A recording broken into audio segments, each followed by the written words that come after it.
If you're watching this late at night, maybe wrapped in a blanket, thinking life has passed you by, don't blink, because this story begins the moment hope seems impossible. And before you reach the end, I promise you'll see why sometimes the miracle you're praying for is already looking for you. If stories like this touch your heart, don't forget to like this video and subscribe to the channel, because every story here is made for people who still believe. Daniel Harper woke up to silence so perfect it felt unreal. Not the thin walls of his rented room, not the coughing radiator, not the early morning traffic outside the apartment he shared with his 6-year-old son. This silence was soft, expensive, wrapped in warmth. His eyes opened slowly, and the first thing he saw was a ceiling so high and detailed it looked like something from a museum. Chandeliers caught the morning light.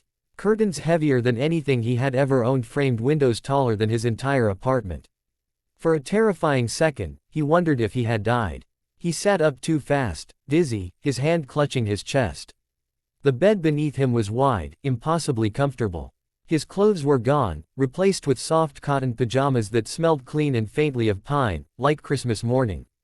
Memories crashed into him all at once, snow falling hard the night before Christmas Eve, his shift ending late, his phone buzzing with daycare reminders he couldn't afford to ignore, and then the girl. She had been standing alone near the bridge, a thin coat, trembling, eyes wide with fear as a car skidded dangerously close. Everyone else had rushed past, heads down, too busy, too cold. Daniel had stopped without thinking. He remembered kneeling in the snow, offering his scarf, asking if she was hurt. She had tried to smile, insisting she was fine, but then she collapsed into his arms. An ambulance, sirens, white lights, and then, nothing. Now here he was, waking up in what could only be described as a mansion. Panic set in. Daniel threw back the covers and stood, his bare feet sinking into a rug that probably cost more than his monthly rent. He searched the room, heart racing, until a soft knock came at the door. A woman in a neat uniform entered, her smile gentle and professional. She called him, Mr. Harper, and told him not to worry. He had been brought here to recover. The young woman he helped had insisted. "Where is my son?" Daniel asked immediately, his voice breaking. "I need to get home. I can't miss Christmas with him." The woman reassured him, explaining that his son was safe, picked up early that morning and currently downstairs eating breakfast with the household staff. Daniel's knees nearly gave out with relief. He followed her through halls lined with art and warm light, his mind spinning with questions.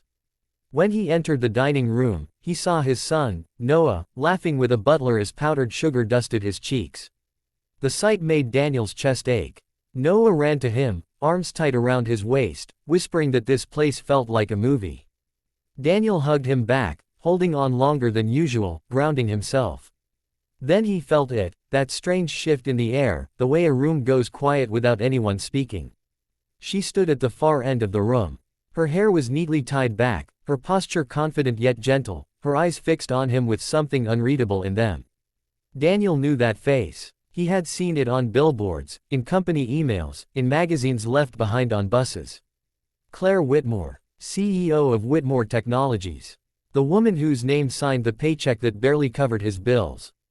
The girl he rescued in the snow. Daniel froze, his mind refusing to connect the dots. Claire stepped forward, her voice calm but emotional as she thanked him, not as a CEO, not as a billionaire, but as a woman who had been terrified and alone. She explained how she had slipped away from her security that night, overwhelmed by pressure, desperate to feel normal for just one moment. And how his kindness had saved her life.